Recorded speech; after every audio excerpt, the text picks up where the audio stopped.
byose bamuhamagara ibyo bintu vyiwe by'uburofa. Oya nana nukuri sicyo naguhamagariye kugira ndagusaba imbabazi ko narakoze birya byose ntiyari njewe nanje naratumwe. Waratumwe? Watumwe nande? Si ngombwa nana kumenya uwantumye, uzobura mumenya igihe n'icyagera. Nzomumenya ryari? Ndashaka kumenya uwo muntu yagutumye. None wowe uri umwana muto umuntu wese uza kugutuma ikintu uca ugikorera ko nkuko bagutumye yakuba ari none uzomumenya. Si ngombwa kumumenya muri aka kanya, gusa icyo nzi uzomumenya. Hamana ndakubwiye ibyo nyamukuru sibyo ndaguhamagaye kugira ndagusaba imbabazi ko ndabona byaraduteranije kandi bigeze kure, nagomba ngirire imbabazi. wabonye ko wari wagize amakosa? Nanjye niyo mpamvu nashatse gusaba imbabazi. Je nukuri ndaguteye inkuru bijya bintu byarambabaje, ndavuga ati umugenzi wanje ageze kuko kunyumvira ko nakora ibintu nk'ibi. Ariko nanjye nakubwiye ko nayo naratumwe. Hama sinoshoka ndaguha imbabazi ubu, ndakubabarire bihere kuko urumva ko hariho umuntu azihishije inyuma wasi no kumubwira. Mbega ho wanyumviriyeho gute kugira ushike ku rwego rwo kundandaza kungurisha? Wimviye gute ko je nakora ibintu nka biriya? Reka nkahajya na nkuko uba ari umuntu yoguha amahera, tindaguha amahera ndonka uburyo shikira Naomi kugira ndamwica, ukantanga muri burya buryo bakanyica. Bijya bintu si byiza na gato. Mbabarira. Nukuri narababaye rwose, narakomeretse, narasitaye. Nanjye ratawe ko nakoze amakosa, niyo mpamvu nashatse gusaba imbabazi. Nzoguha imbabazi mu gihe uzombwira nawe wagutumye. Igihe n'icyagera uzomumenya nana, gusa ndasabye imbabazi. Nanje nawe nzoguha imbabazi.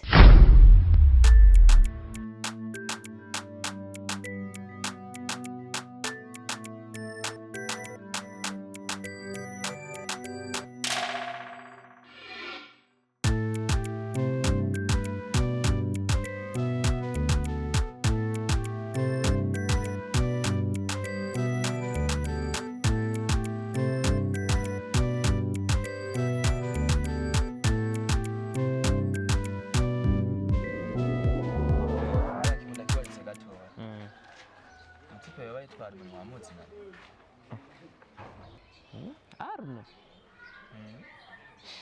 Wapi kweli? Nta muntu witwa Arno tuzi naye. Aya mwamuzi nani ndosaba bya kwibariza kibandanize nimba atamuzi nani. Mfise amakenga menshi wewe.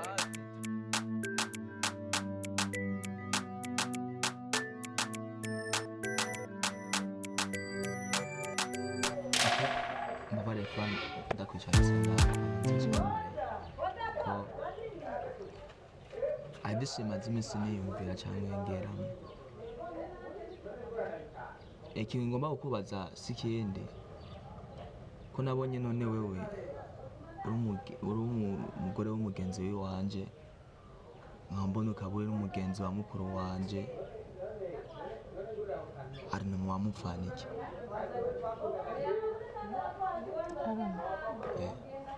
Ntacyo dupfana, Aruna n'umugenzi tubisanzwe,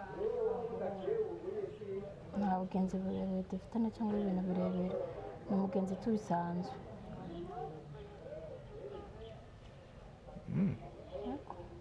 None kwari kubera ko mbajije uko nyene tu kubaza gutera kumenya, kuko hari ibintu nyene basi mbona nyene mukamenga biko birancanga ukuntu. Mba byaragucanze kumbona ndi umugenzi wa mukuru wawe, mugasanga ko ndi umugore w'umugenzi wawe. Oya nta na kimwe, ntugire ikibazo kirekire, nibisanze tu ni umugenzi tu nyene kurya umuntu ashobora kugira umugenzi nyene bisanzwe nyene zivyo vyanteye amakenga ndabura ico fata n'ico ndeka niyo mpamvu navuze reka ndakubaze kugira ngo umenye umuco wose wa vyose ibisanzwe tu ni uwo muco nguhaye ntambabarire nyene kuba ndanakucaritse rero ngaha kuko sinzi ko twanabonana canke tugahura kuko nkuko twahuye nkakwicarika ngaha twahuranye surprise navuze reka ndakubaze kugira ngo nshire amakenga nta ngorane n'imwe n'ukuri uyumva amahoro ni ibintu bisanzwe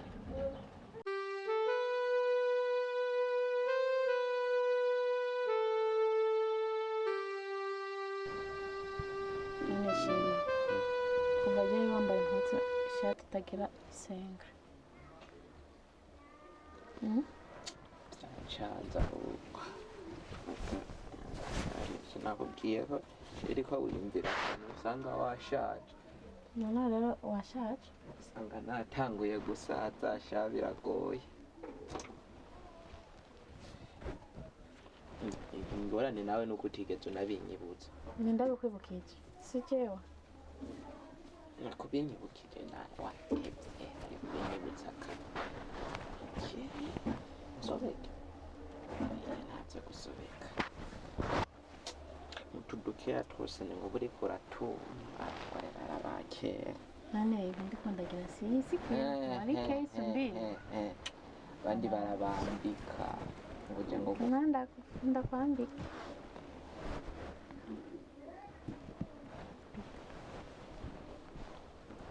byari byase kuyifunga urayikwegeye inyuma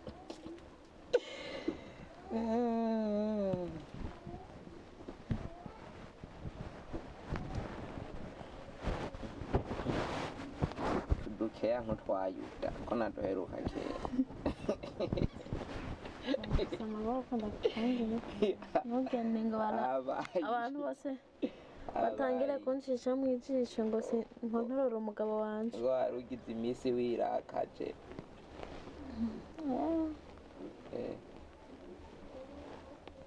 ishavu ry'umugore ntiryirikwa iry'iwawe ryaranazindutse wari kugafungira ngaha kugira babone ko ndi gentleman ushaka kwigira umugeni kandi wararongoye ukaba waravuye mu bageni ubura umugabo umutama usigaye gusa witwe papa uwo noresha ngaha ntiyokwemera rero ndabizi ko n'abafise abagore batanu bagenda bavuga ngo ndi umusore aho nawe usanga ugenzi uravuga ngo ndi umusore uri umusore nawe ndafunga naho mvuze ngo ndi umusore ndiko ndabigira uwundi wehe mukobwa gusumba ubwiza ivyukiye agusumba acasha na wundi ndabona namubona ngira nzomubonera mu bundi buzima atari ubu turimo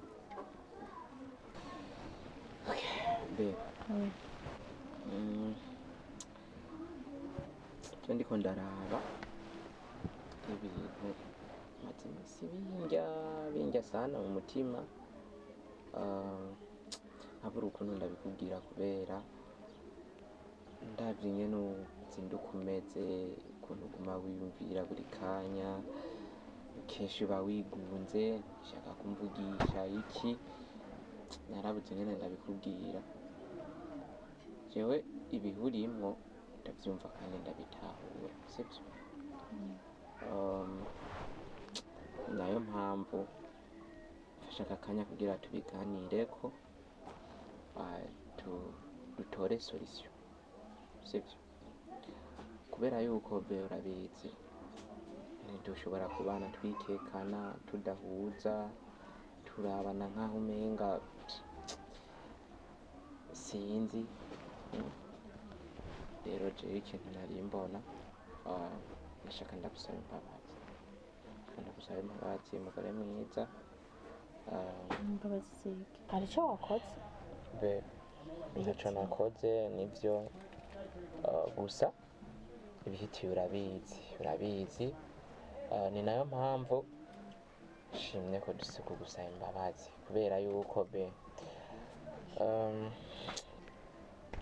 urabizi ibintu byose biba biri kuri wewe, inshingano zose ziri ku mutwe wawe, kandi nkanje nk'umugabo naho nataco ndabikora ko gusa birambabaza kubona umugore wanje yirirwa arahangayika mpangayikira, n'umugabo nirirwa muhira ndyamye iki. Niyo mpamvu rero amplisi n'abantu bakaca baza kuduteranya kugira dushwane ducanemwo. Niyo mpamvu nashaka ndagusaba imbabazi ku bintu byose byaba byaragushavuje kugira ngo dusubire twibanire neza. amashuri ivyabaye ndabizi, ivyo turiko turacamo ndabizi, urazi ko atari wewe, niko atakazi ufise. Imbabazi nazo naziguye kuva kera, narakubabariye kuko je sinobikira umuntu tubana mu nzu, ndamubikira inzigo akazikira. Hama abaduteranya abo ntibazobura, ariko ubima amatwi bavuge, nibaruha bazoreka, kuko benshi ntibipfuza uru rugo rwacu ko rwotera imbere, ntibashaka ko hari aho twe twakwigejeje, na cane cane babona utafise akazi bagerageza uburyo bwose kugira bantandukanye nawe, ariko jewe ico niyemeza nuko nzogukunda. Nanje ikintu nshimira Imana ca mbere, nshimira Imana ko yampaye umugore mwiza nkunda anyubaha anyumva. Nivyo kintu ca mbere nshimira Imana ca mbere. Akoze nanje yampaye umugabo mwiza nkunda mpeba ibintu vyose kugira mbone wishimye.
Kwiha telefone Ko ndandikira umugenzi. Ego. nabona umengo uri mu vyiyumviro vyinshi, nzi ivyo wariko uriyumvira. Nta vyiyumviro je narimo bwa hamwe hamwe nyene umuntu ntagira ivyiyumviro, ko ndiyumvira uno munsi nyene dufungura saa sita vyancanze. Bwabe ubuzima butangwa n'Imana. Ma wiyumvira cane uzohava usaza n'ingoga. Turagerageza ucishemo umwanya utuze, wirengagiza ibibazo ufise, wiha amahoro. Ushaka mu minsi ibiri nzohave ndakubona nimvi mu mutwe, ca batangura kumbwira ngo natwaye umusaza kandi ukiri muto. Imvi zizageze. nta muntu agira imvi kubera kwiyumvira reka kandi nta muntu abura ibyiyumviro urabona ibyiyumviro byinshi nicyo kintu cya mbere na stress bituma abantu basaza n'ingoga wengera niko bitahura apana niko ndabitahura niko biri ko ndabivuga nk'uko umengo zosaza vuba sha kandi ibyonye ndabizi neza ko wize kandi urabizi neza burya bavuga ku ishuri si byo biba ku muntu ubu rero ugira upinze ubwenge bw'abarimu n'ababigishije bose ubapinze wabigishije nawe yabikuye yabikuye nawe yabyigishijwe n'ubundi so ndabona biri mu bibazo byinshi kandi ibibazo ntibyobora yego mu rugo hari ibibazo byinshi by'ubuzima bitandukanye ibyo ntiworeka kwiyumvira gusa rimwe rimwe turacishamwo biha amahoro wicara ahantu uruhurira umutwe kana kuza urazinduka nk'uko mu gatondo uzinduka wigunze uzindukira mu matelefone yawe biyumvira ibintu na biriya ibyo sindabishaka turagerageza wiha amahoro kubera wiyumve nyene yuko wisanzuye bazi biragoye by'ubu buzima ariko uguma wiyumvira ibintu byinshi kandi uko ubyiyumvira cyane siko ubikemura saba rero rimwe rimwe uze uriha amahoro wiyakire kuko nawe urabizi imyaka ufise ndazi sha biragoye nyine ndabizi ko bigoye mugabo umuntu arabikora kandi azi ko bigoye nagasha niyumviriye ngo niyumvire ibyo tworya ibyo twafungura ko twobaho tworiha inzu ntoca niyumviriye ibibazo mubyumvira n'isi yose nazo nareka kubyiyumvira gute mu gihe wowe utariko ukora ikintu cyotuma bijya hamwe by'iwanje n'ibyaho kugira twungunganye dukore ikintu kizima iyo mbonye niriwe ngaha wiyumvira byo batavyo niyumvira nomenya gute ko ubyiyumvira nyine ndabyiyumvira kandi cyane gusa ikibazo ni kimwe gusa nobikemura gute icyo kibazo cy'iwawe so rero ibyiyumviro bitagira ibikorwa nta hantu namwe biba bifatiye ni ibyo kuzana ibyo ndi nakubwira usanga washaje kandi utabyuze umva rero we ntushaka gusaza ni wiyumvira kugira ntusaze ijambere sindiko ndakora nta kintu kiriho do special kintu hari ingufu conzadisha ejo canke hirya ejo bazabona asohotse ngaha mu nzu n'imvi n'abaye umutama ucure kavuga ati isura kuyumvira ikintu nakira kujya n'ubuzima bwanjye abantu hajya hanze bagende baranyitwa soko kandi nkiri umuceri abirizi ko tutarabyara n'akana na kamwe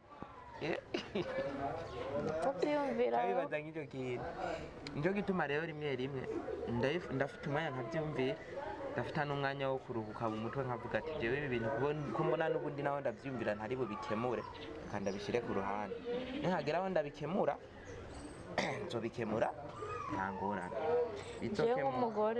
je nk'umugore sibyo uko wowe witwara nk'umugabo reka sinabishobora je nyine niyumvira nk'umugore nkavuga ati ko ndi umugore bishobora kumera uko niyumvira ibi n'ibi n'ibiriya na biriya bitekereza ko ntwara mu byiyumviro birebire kuko urumva eske twe twaremewe kwicara gufungura kubyara kuryama je mbona afise inshingano z'umugabo ziri ku mutwe wanje wumva no tuza gute bebe ibyo byose ndabyumva kandi urabizi ko ndabyumva cyane ariko biragoye kuba nk'ubu basi ndakuba ikibazo nko kuva aho wicariye ngaha kuva uje mw'ijoro naguma mbona wigunze n'ubu mu gatondo wazindutse wigunze kandi umaze gukemurira birazana ko ndiyumvira aho nashobora kugenda kugira ndonka byo gufungura n'ubu wari uciyumvira deje uva mu ijoro wiyumvira n'ubu wari uciyumvira ni ukuvuga wowe nyine nuratora solisi mugabo wonye iyo kandi ujya wowe hano bifata nk'ibisanzwe no gutengura tunga no gushimana reka ndabumviriza we hari icyo utaratahura ubuzima si wowe ubutanga ubuzima butangwa n'imana yaba wafashe umwanya umaze guhereje mu ijoro ugafata umwanya ukiyegereza imana ukavuga ati imana cyenda nshaka umfashemo iki kibazo uba wagitoreye solution ubuzima butangwa n'imana rero kubera ubuzima butangwa n'imana niyo mpamvu nakubwiye je nifata umwanya mutoyi wo kwiyumvira kubera mwaho kanya ataco mba ndi bubikoreko niyo mpamvu uwundi mwanya mvuga ati ngira nduhurira umutwe igihe imana yabonye yuko nova mw'ubu buzima canke nubaho ukundi gutandukanye n'uko izobikora katwizera tuzoba ko twe tubayeho ya tegerezwa kwizera kandi ukizera udakekeranya kuko ijambo ry'imana wizeye ukekeranya ibyo wizera byose biba ari byera biragoye iby'ubu buzima umwe umengo urashavuye cyo nuko mbona ariko urafata ibintu minenegwe kandi atari minenegwe seka nyezi meruka kubona uri kuraseka nta no kuryoherwa wabiwe be uri mubi seka ko nwenga nshaka useke sawa nawe urasetse aya mon bébé so hari ahantu nari nsimbiye kuraba mugenzi wanjye Shukuru ndibaza turasubira mu kanya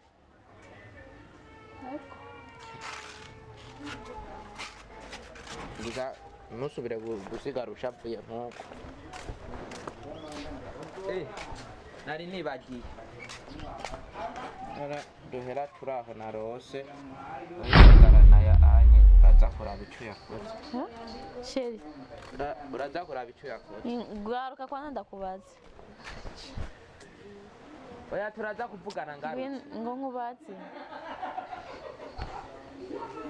bebi ndihuta turavugana ngarutse sheri aya mahera wayakuye he wewe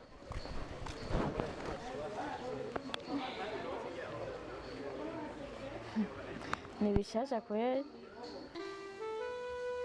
aya mahera umugabo wanjye yakuye ko binteye amakenga ko nzi umugabo wanjye adakora arasohotse yanasigira 10,000 kubyarashe cyangwa yarase akazi mu ibanga yabimishije ntiyabimbwira ibintu birantangaje kweli